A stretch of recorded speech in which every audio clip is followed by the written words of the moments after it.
In today's video, we'll be talking about Apache Flink and how we can use it to do distributed data processing, whether on the cloud, local system, or on a different cluster entirely. Apache Flink is a distributed data processing engine that is designed for a high performance, scalable, and accurate real-time processing. It was developed by Apache Software Foundation and has gained popularity in the big data community for its efficient handling of large-scale data streams. This is the timeline of Apache's Flink. It started as a research project called Stratosphere in 2009. The project was released to the public in March 2014. And in April 2014, it became an Apache incubator project. And also in December 2014, the project graduated to become a top-level Apache project. And ever since then, there have been several iterations of release to the public. In terms of the architecture, this is how the architecture looks like.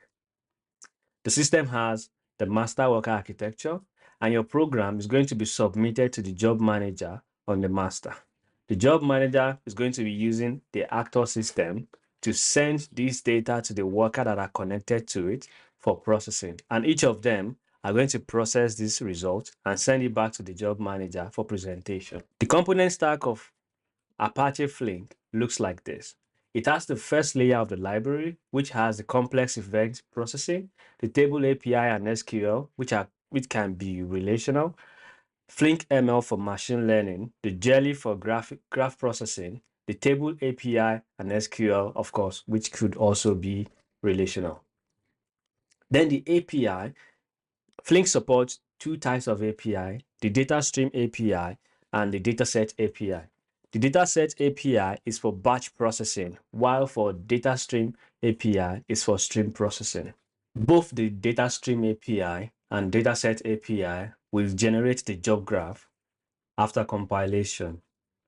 The dataset API is going to be using an optimizer to determine the best possible plan for the program, while the data stream API is going to be using something like a stream builder for the optimal plan generation for the program. The job graph that is being generated is going to be submitted to the runtime environment, which will be used to process on either the local system, the cluster, which could be standalone or YARN, or the cloud. In today's video, we are going to be focusing on the dataset API and how we can use the local single JVM or the standalone cluster for processing. Getting started with Flink is easy. So the first thing you need to do is go to the website, flink.apache.org. So on the website, you are going to see something like this, and you can either click on the Getting Started, where you can learn with Flink, learn about Flink. And here you see the first step and how to download the Flink. So if you want to download the Flink as a Docker image, you need to go in here to this Docker image hub, where you can download the Flink from there, or you can either use it on your local system or any cluster you want to use. So the first thing you need to do is ensure that the Java version is Java 11. So if you had an earlier version of later version of Java, like Java 18, Java 17, you might run into complications and issues. So you must ensure that your Java version is Java 11. So once you've done that, you can do that by copying this command, and in your terminal,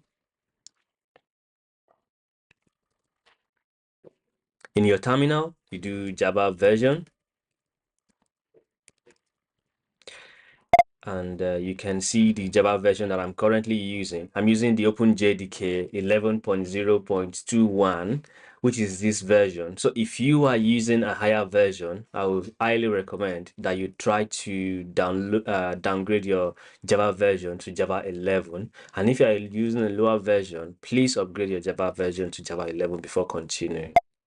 Okay, once you've ensured that is done, you need to go to the download page where you can download the binary release. So you can come in here to the binary release here on this page to download it. So I'm using Flink version 1.18. So you can download it by clicking on this, and it takes you to the download page of the Apache where you can download from here. Once you click this, it's going to download it to your system. I've already done that. So I've already downloaded the Flink on my system, and you can see it in here. I have the Flink version here, and you can see it in here. So these are the contents of the directory. So I just downloaded it a few seconds ago. So you can see it here. Once that is done, you can either extract it from here, or you double click the tar file to extract it. And once that is done, you go into the Flink directory. So let's do that. So I'm going to go into my download. So it's inside my dev, Flink, and I have Flink version 1.18. So this is where my Flink is stored. And in here, if you look at here, I have my configuration files. So if you go into the CD configuration, so this is where you specify the Flink configurations in the flinkconf.yaml. So if you go into the Flink conf YAML, you will see the versions in the configurations in here. So for instance, if you want to change the port that your Flink will be running on, so by default it's going to be running on 8081. So if you want to change it to something like 9000 or any other port that is free on your system, you can change it from here. So I'm going to leave it at by default 8081. And the rest address is localhost. So if you have a different IP address you want to bind to, you can do the binding there. And so I'll just leave it here. I just wanted to show you how this works. Okay. So, and if you want to configure any of these configurations, the log4j configurations, the zookeeper configurations, the worker and the master configuration, you can do them in here too. Okay, so to get started, to start Flink on your system, so you just need to go to, if you look at the directories, you have the bin directory. So inside the bin directory, you have, if I go into the bin directory, I have all these files. So one file that is more important to me for now is the start cluster. So I'm going to say start cluster, and this is going to start up the Flink cluster on my system. So right now I have a standalone session on my local system, and it's as a start task executor on my local system. Okay, so now let's go to the browser and see if our Flink is properly started or not. So if we go to this place, you can see the Flink dashboard. And this is how it looks like. So you see the available task slots that you have. You can also increase these task slots in your configuration file, the Flink conf YAML that I showed you earlier. These are the running jobs. If you have any stream processing that you're doing, or you have any job that is currently running, to be listed here. And they'll also be listed here. The count will be listed here, and then the list of the jobs will be here. And if you have any completed jobs, you'll find them here. So if you want to see the running jobs, you can see them in here, the completed jobs in here separately. The task manager is here, and this is my current task manager. So you can see the details of the task manager by clicking on the task manager ID in there, and you can see how the system is set up. So you have the Flink memory, and then inside that you have a JVM heap and the off heap memory and the direct memory, and how they are connected to your process memory in your system. Okay. And these are the advanced configurations, the resources that is currently available to Flink on your system. This is where you see the logs that are available on your system. These are the logs, and these are the std out if you have anything printed out here. So these are the log list from the logs directory on your system. The thread dumps if there's any thread dump on your system. Okay. I'll just leave it at that. You have the job manager. Of course, we've talked about this. The configurations are here, which is these are the default configurations that are used to start Flink up. The JVM configurations, the class path. And once that is done, we have the logs, stdr, log list, and thread dump. So if you want to submit a manual job, this is where you can do the submission. So let's focus right now on getting our first Flink started. So I'm going to go into the case study. So the case study we're going to be using is a retail store. So we'll be discussing a very simple use case in here. So the simple use case is a retail store. So as a retail store, you have a product, and then you have other items that have been made. So what we want to do basically is to examine this product and see other items so we can perform some basic aggregation on that particular data. So in our simple use case, we have our product and our other items. So this has a many to one relationship where you have a single order item, multiple other items that is tied to a single product. So that means you can have a single product and then multiple orders on this same product. And at the end of the day, we are going to have a category sales. So this is going to be the result of our computation, where we are going to have a category, the total sales that have been done, and the number of sales that have been made in the store. So this is just a simple use case that we want to use. It's not something very elaborate. I just want to bring in this use case so we can see how applicable we can do this with our Apache Flink. So let's switch over to IntelliJ IDEA and get our project started. I'm going to start by creating a new project. The project's name is going to be called Sales Analysis. Sales Analysis. Okay. Now to get started with Flink, you can do that with your IntelliJ IDEA, or you use it on your terminal. If you have a Maven installed or maybe Gradule installed on your system, you can do that. You can even use your pom.xml to get your dependencies into the IntelliJ IDEA and just scaffold your project from there. But I'm going to be using the IntelliJ IDEA Bootstrap project. Okay. So in here we have the catalog. So the catalog is going to be Maven Central. I'm going to be using Maven Central as my catalog. And the archetype is going to be selected. I'm going to just type quick start in here. And this is going to just populate this drop down for me. And if you look at this, I have, let's say, Flink quick start. So the Flink quick start is coming from org.apache.flink. So I'll be using this one. So don't pick this other one. This is for Scala 2.11, but this is for the Java. Okay. So I'll just select this one. And I have the 1.18 version, which is the latest version of Flink that I'm currently running on my system. So this works for me. I'm going to click on the create. I don't have any advanced settings to do. Okay. Yeah, maybe I should do that. Yeah, this is probably reflecting my previous product. I'm going to have, inside the group ID, I'm going to call this sales analysis. Okay, analysis. All right, so the version is 1.0 snapshot, and we leave it at that. I'll just click on the create.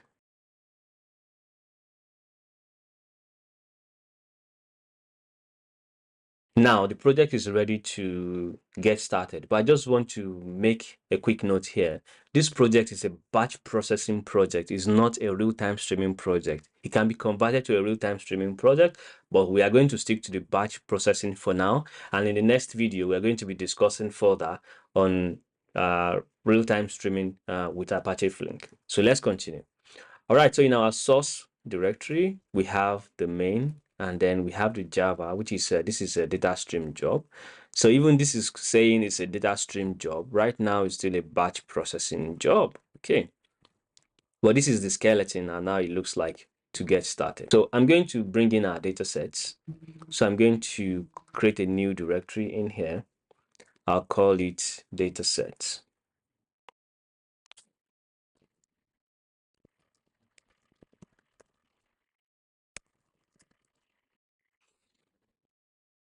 Not datasets, it's datasets. Okay. All right, so this is our data set. So I've just pasted the data sets. I already have them, created somewhere to save some time. And inside here, I'll just paste it here. Okay. I just paste them in here. And the data sets will be available on the Git directory. So in case you want to, on GitHub, in case you want to use the same data set for testing and all. So these are the fields that are available from our entities in here. These are used to model these data sets. So these are the data sets that you have. We have the order ID, order item ID, order ID, product ID, quantity, and the price per unit. The same thing with the product. So we have the products. The products has product ID, name, description, price, and category. Okay. These are just something that I just came up with, so it's not really reflective of any e-commerce store or something like that. Okay, I'll just delete all of this, and I think these are license information. I'll just release this, remove that from there too, and also from here I'll delete this, so we have a much more cleaner environment. Okay, now when you're getting started with Flink, so the very first thing you need to do is establish your execution environment, which is the first one we have in here, which is the stream execution environment. Before we continue, let's get in our entities into the system. So I'm going to have inside this sales analysis package, I'm going to create a new package, and I'll call this entities. Okay, so the entities that we're going to be using are products, order item, and category sales. So I'm just going to quickly create the product entity. I'll click on create that, and then just don't ask me again, and add automatically. Okay, so I'm going to have a public integer product ID.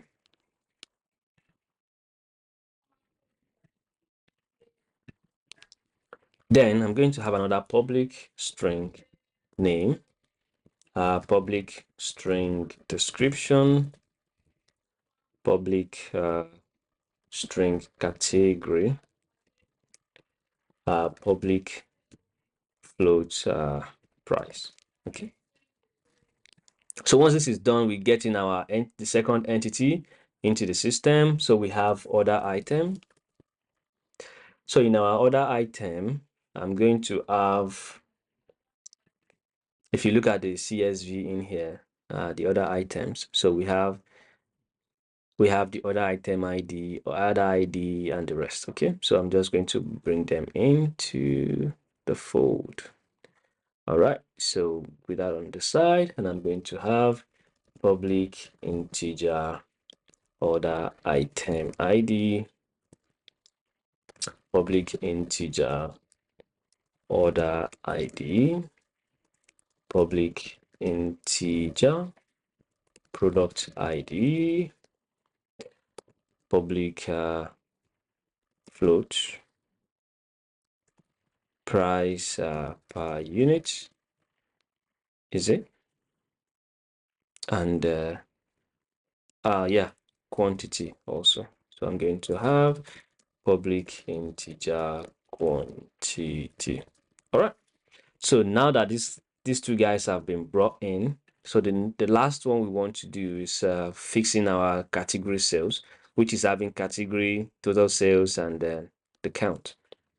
So I'm just going to come into my entity again and create category sales, and this is going to have three columns. So this is going to have the first one is the category.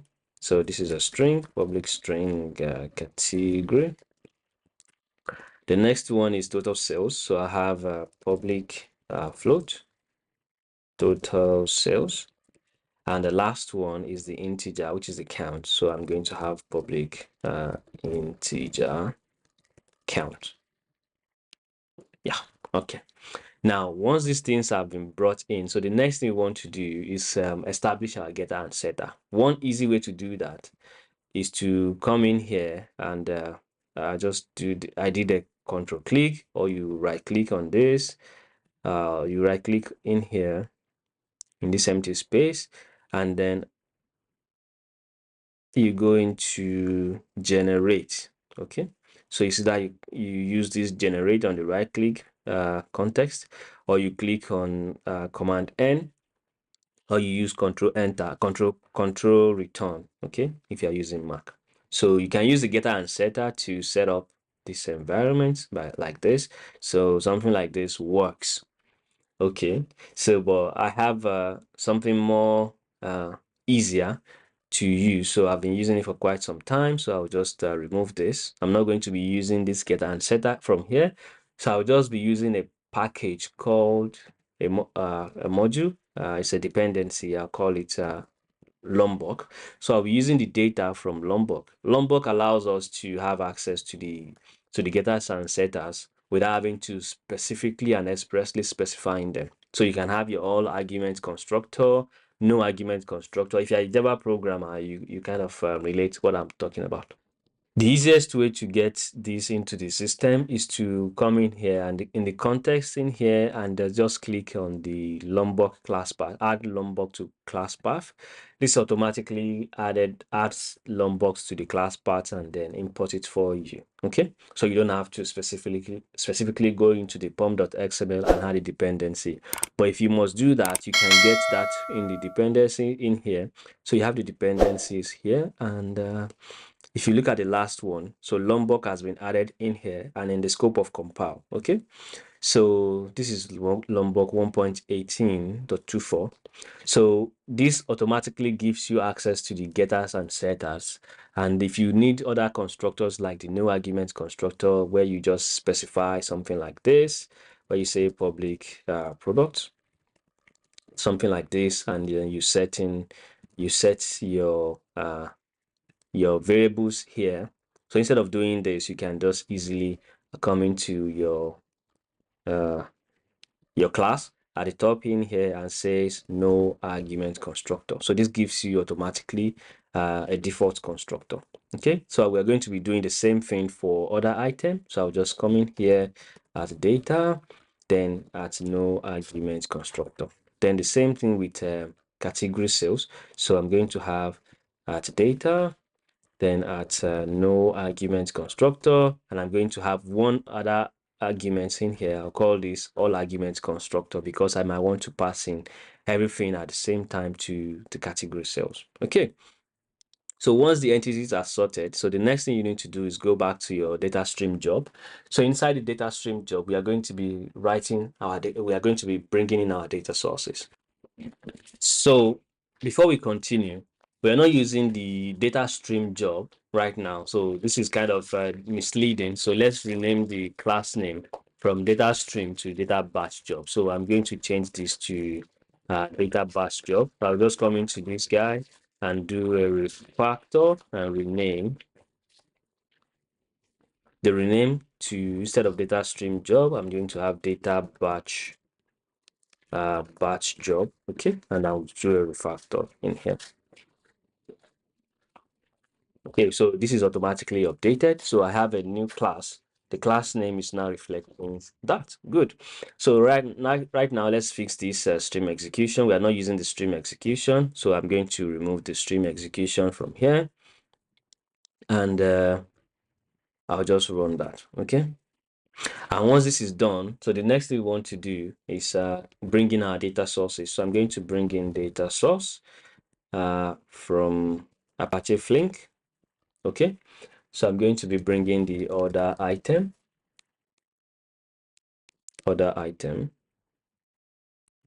So I'm just import this, import class. Okay. I'm going to have the object name as order items. So I'm going to be reading the CSV env.read CSV file. So reading the CSV file, I think I should be able to drag this directly. Maybe not. Okay. So I'll just right click on here and copy path for reference, absolute path, and I'll just paste that in there. Okay, then I'm going to be ignoring the first line, which is the header, and then I'm going to be passing in the POJO type. The POJO type is going to be order item.class, and the fields that we're looking at are the if you look at the order items in here, we have these guys. Okay, so I'll just pass them into the string as order item ID, order ID, product ID, quantity, and price per unit. Okay, so I'll just bring this down like that. Okay, and once this is done, I just need to have a semicolon at the end. So that's the first data source. The second data source is from the product. So I'll just replicate this. Okay, and this is going to be, instead of the order item, this is going to be product. So let's import the product from here. So, and this is going to be product. Okay, and from here I'll just have products.csv, and the column names are going to be different. The project is different, product or class, and the column names are different. So the first column name in the product is the product ID. We have the name, we have the description, we have the price, and we have the category. Okay, category. All right. So once that is done, so we want to be able to, at this point, we've taken care of the first data source and the second data source, which is the other item and the product. So we want to join them together. In SQL, you just simply say something like select A and B, join on a particular ID. That is exactly what we are going to be doing with Flink today. So we are going to have the joining of data sets, join the data sets on the product ID. And if you look at our entity relationship diagram, so we have the foreign key in here in other item, joining to the product ID in the, so this is supposed to be a small letter, okay? Joining to the product ID in the product. So these two are connected to each other. So let's go back in there and join them. So the way we do that is to have a data set.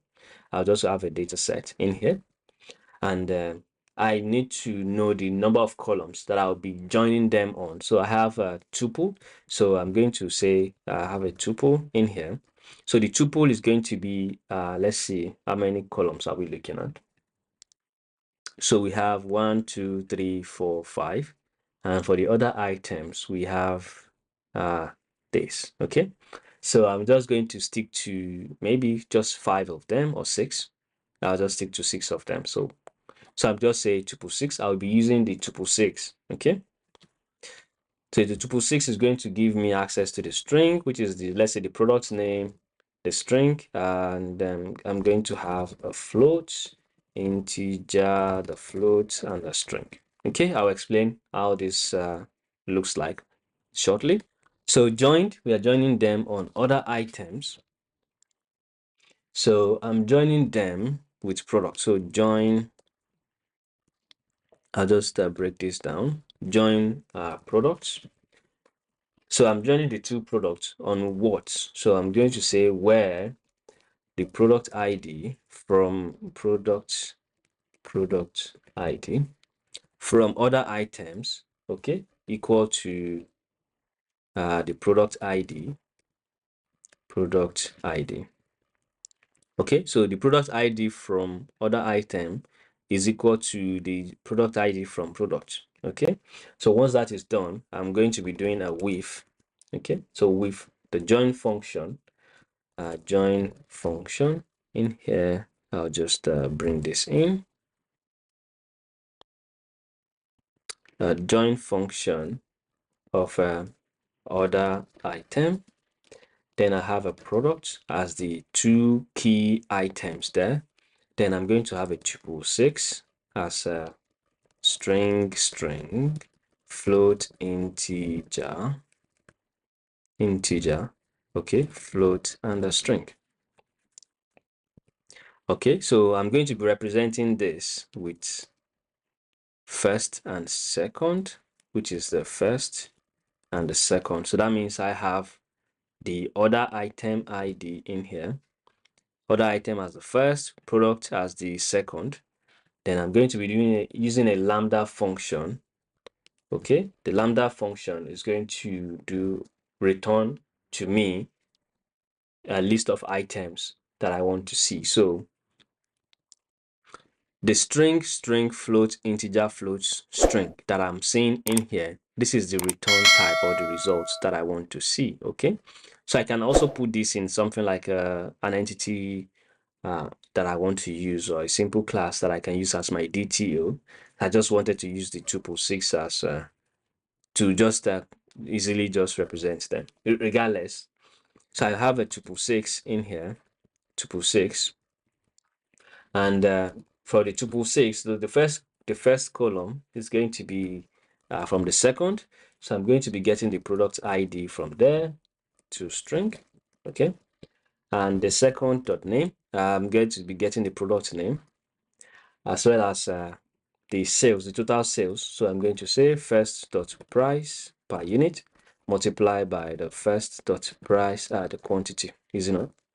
Okay, then once that is done, that gives me the sales and this is the float. So I need to get the next one in as an integer. So which is the I have the sales, the quantity now. So I'm going to have, maybe I should just put in the quantity and the price separately first. So I'm going to have first dot price per unit.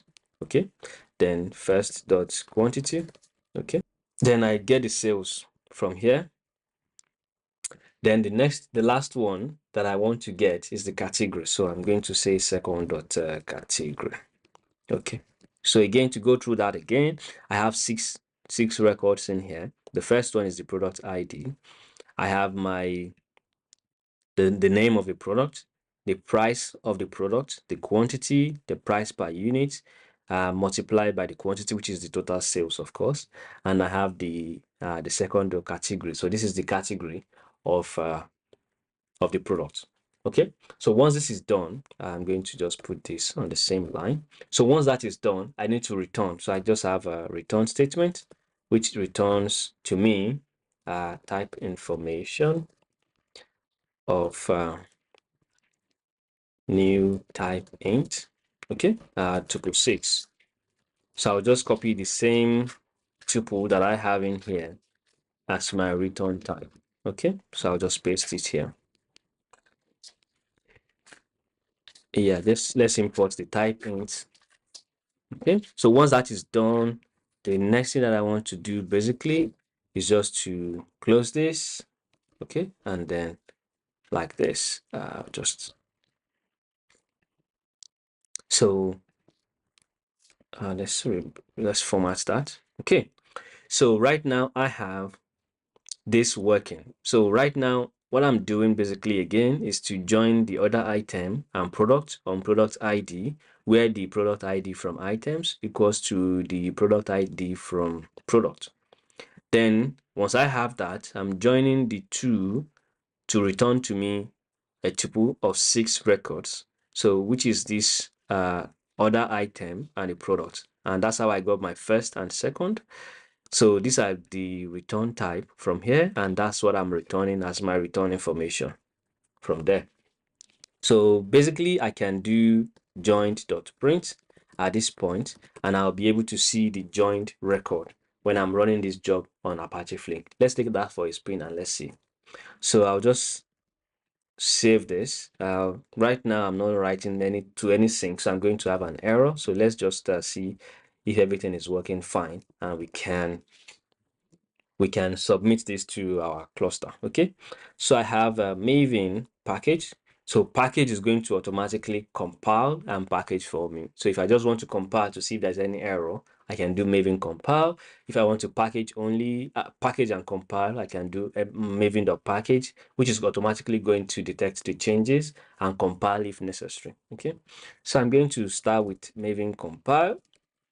So Maven compile is just going to go to the system and see if there's any changes that I need to use.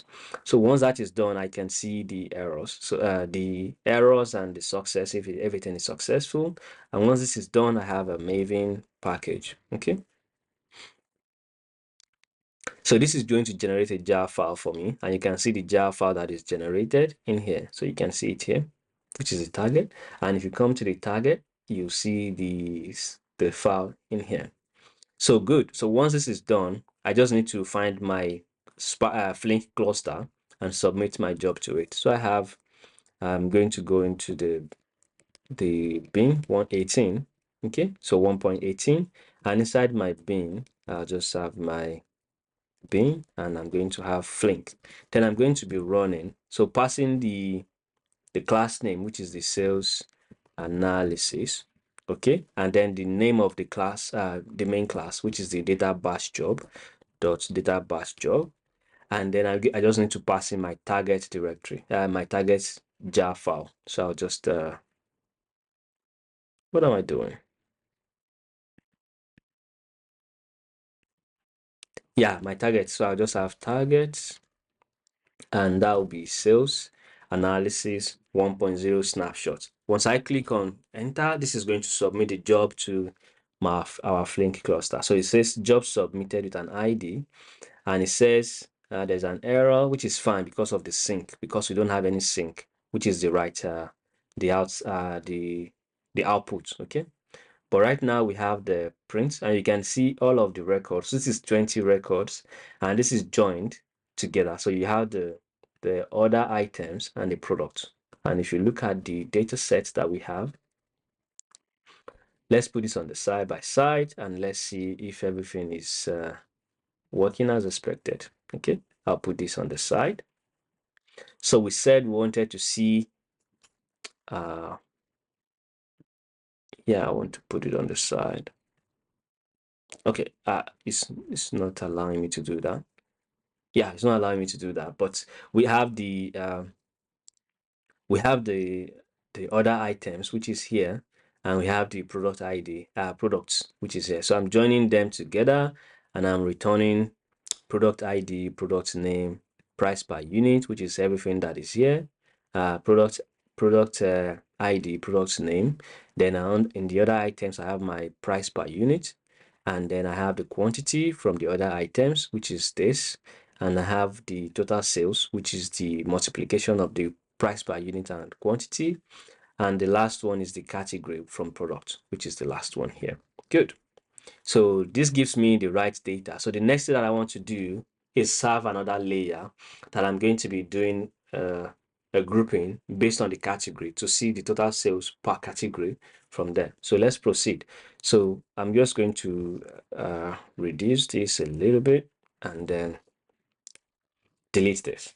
So the next thing that I want to do is do the grouping. So I'm going to have, this is grouped by the category to get the total sales and the count.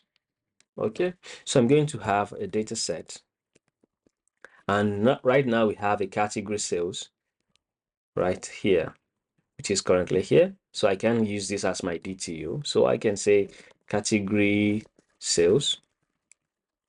Okay, I'm going to just bring this in. Yeah, so I'm using this as my DTO and not as an entity. So I just move this to DTO. Okay, and I'll just move this in here and refactor. Okay, and once that is done, I can change the name from category sales to let's say refactor category sales DTO. Okay, I just refactor that.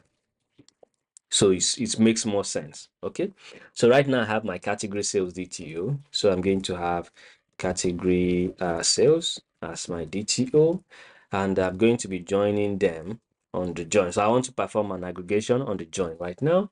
So I'm going to say the first one is map. So I'm going to iterate through all of the records and do the aggregation there. So I'm going to have a map function on the 6 tuples that I have in there as a record. Then I'm going to use a lambda function to do new category sales DTO and pass in the records into that. Because I already have my all args in here, if you see it, I have my all args constructor. I can pass them into the into that constructor directly. So I'm going to have my record dot. So the first one is 0, 1, 2, 3, 4, 5. So I want to pass in the category name, which is the last record. So I'm going to be having F5. Then record.f4, and the count basically is going to be 1.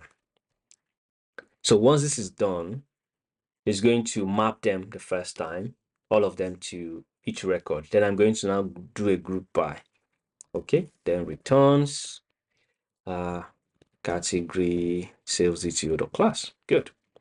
So once this is done, the next thing is to do a group by. So I just do a group by. Right now it's initializing the categories to 1, okay, and I'm getting the total sales for each of them. So let's group by. So I'm going to be grouping by the category, and this is an unsorted grouping anyways. So I have reduce, okay, reduce function for category sales DTO, and then let's import this as my value 1 and the value 2. Okay, so this is going to be mapping to a lambda function of new category sales DTO, and I'll be passing in the right value from value 1 dot get category. Okay, value 1 dot get total sales, and I'll be adding that to value 2 dot get total sales, and the last one is the count. So I'm going to have value 1 dot get count plus value 2 dot get count. Okay, and at the end of the day, I just closing the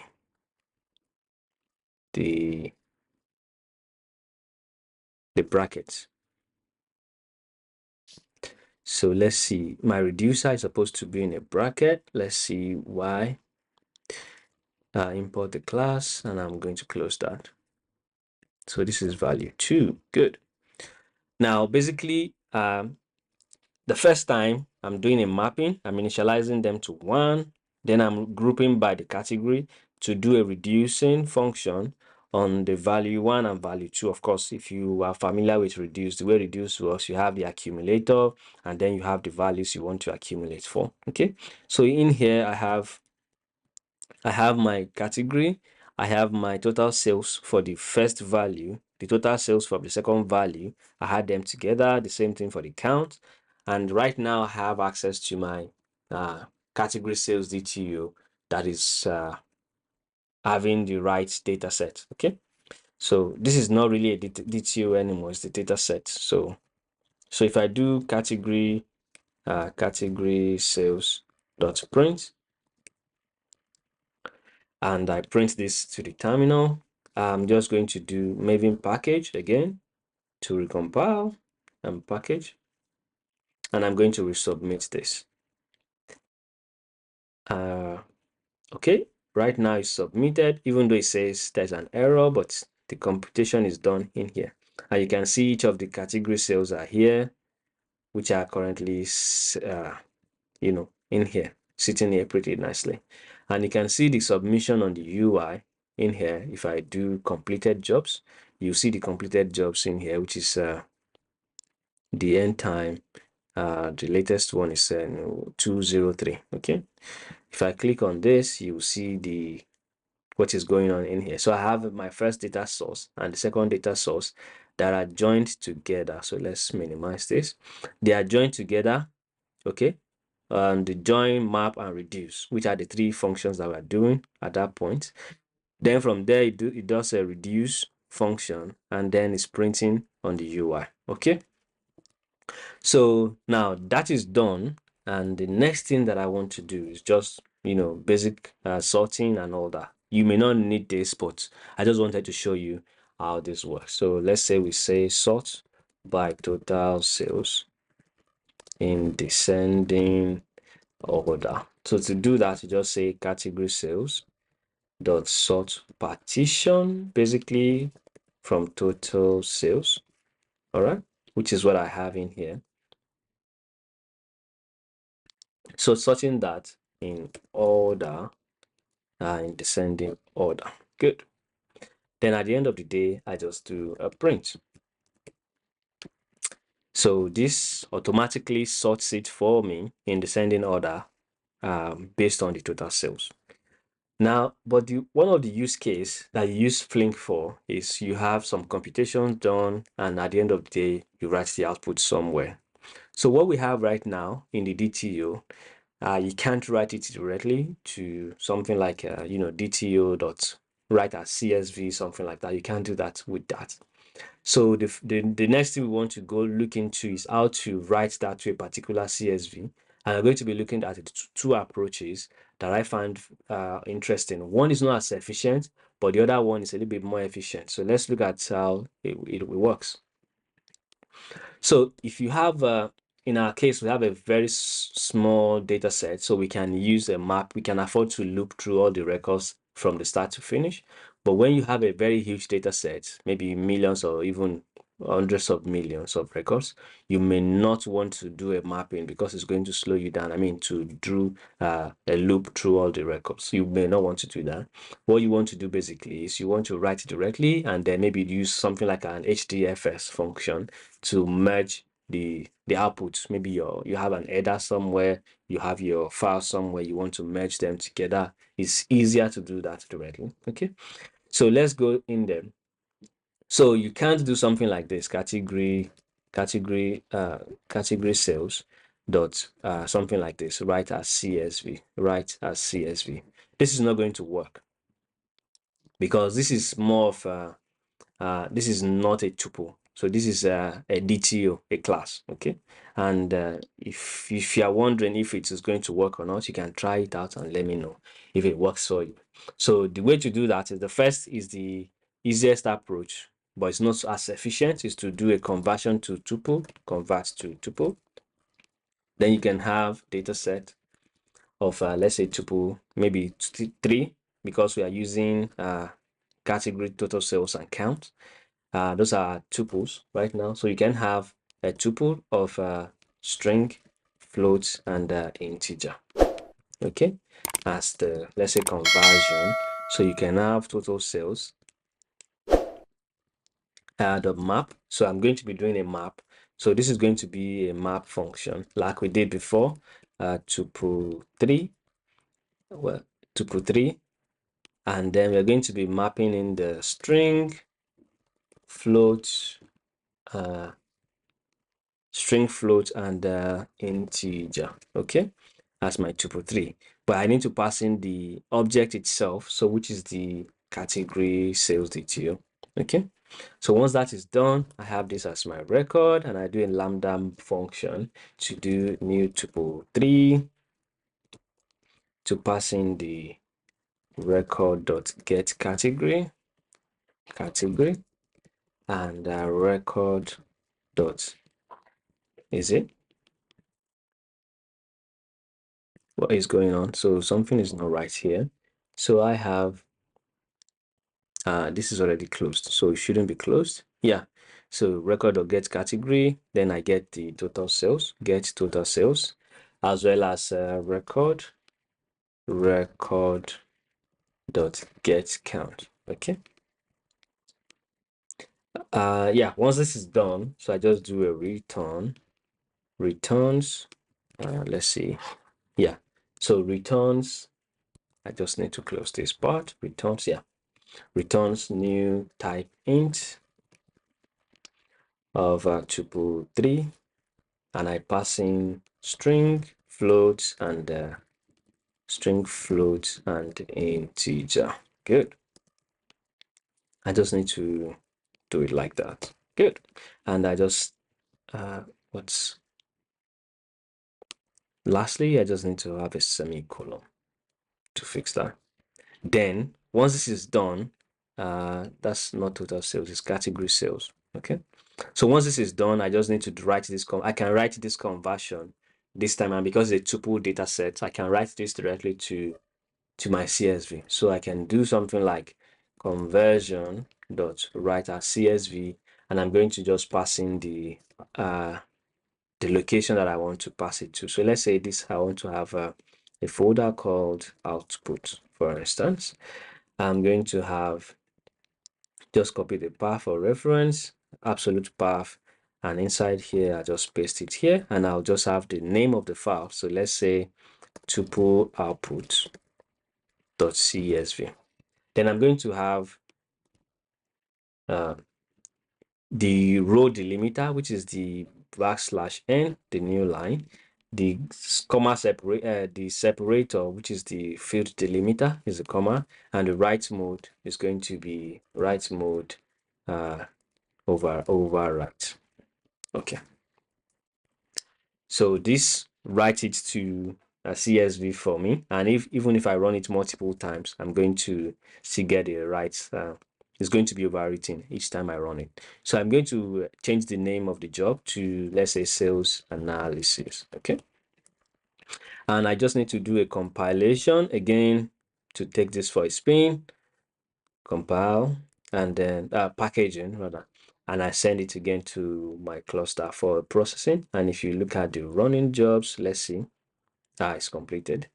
And right now we have the end times. Let's sort by the end time. This is 2:11:39, and this is the sales analysis. If you click on this, you will see that we have the same processing in here, and the data sync is writing to the tuple output with the output delimiter of comma. Okay, so let's see if our data is written as expected. So in our output, if you just expand this, you see the tuple output, and you can see the output in here.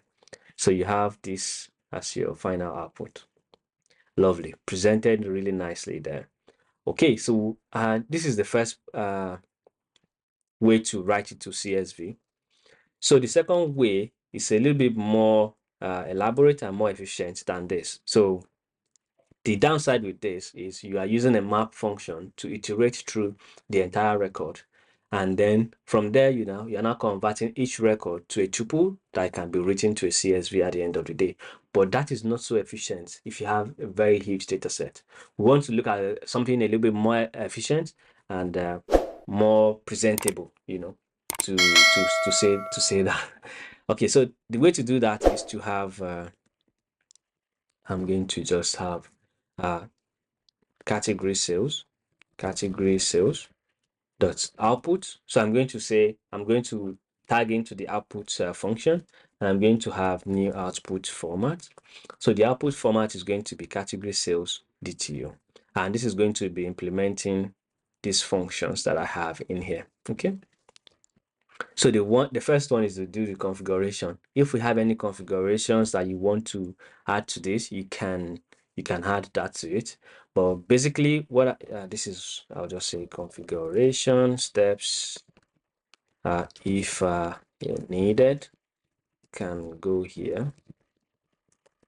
Okay, and for the write record, this is where we are going to be doing the writing. So I'll just say file. I'm going to be using the output file.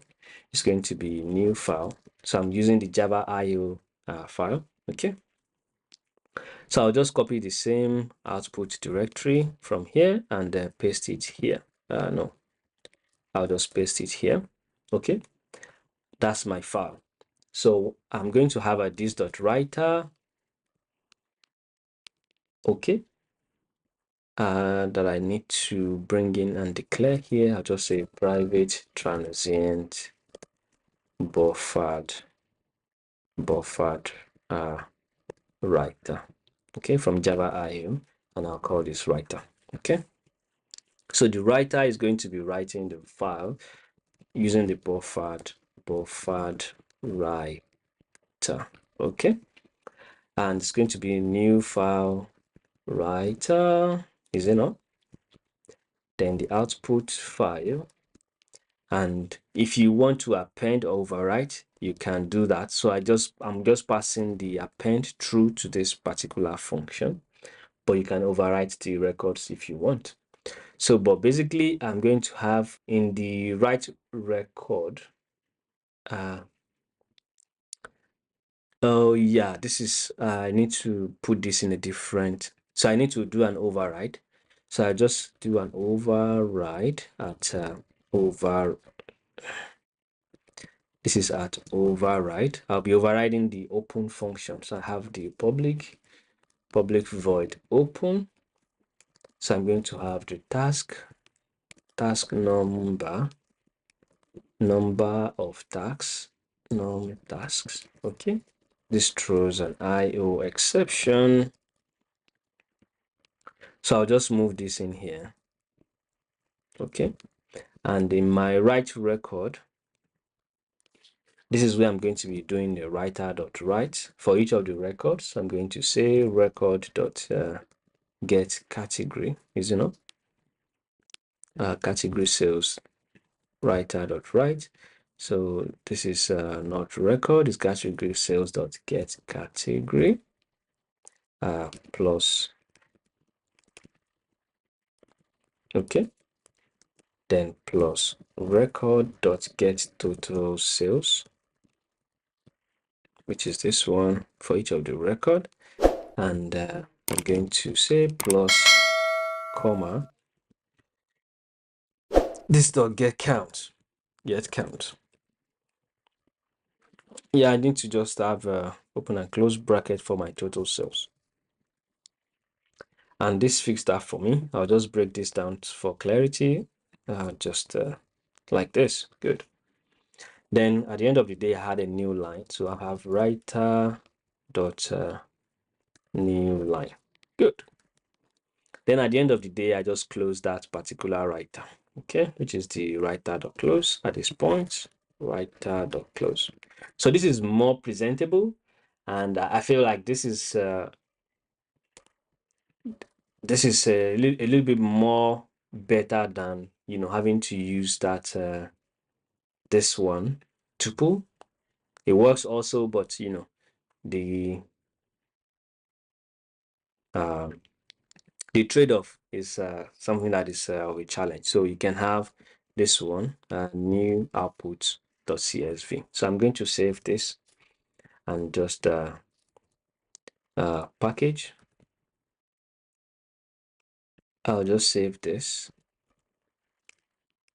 Clear package. Nope. Package. Maybe in package. Then I'm going to resubmit that to the cluster.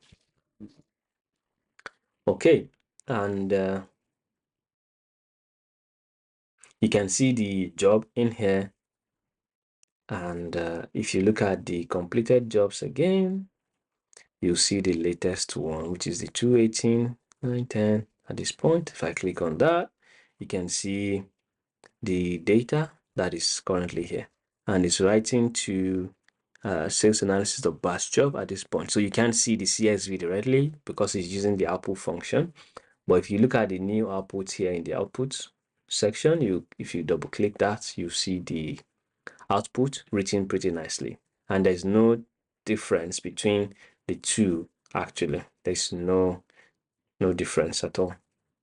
So you have the tuple output.csv and you have the new outputs.csv. They are not different in any way. So that is basically how to do batch processing with Apache Flink. So if you have any data set that you want to use that follows this kind of pattern, you can use this. And this can also be adapted to multiple formats and different outputs and the rest. Okay, but I'm just going to leave it at this, and then we can as a simple case study that's been satisfied. So in the next video, let me know in the comment section if you would like to go into more of a batch streaming or batch processing or real-time streaming, which is what we're going to be going into anyways. And if you have any case study ahead of the next video, please let me know in the comment section. Please like, comment, share, and subscribe if you have not subscribed to the channel. Thank you very much for watching, and I'll see you in the next video.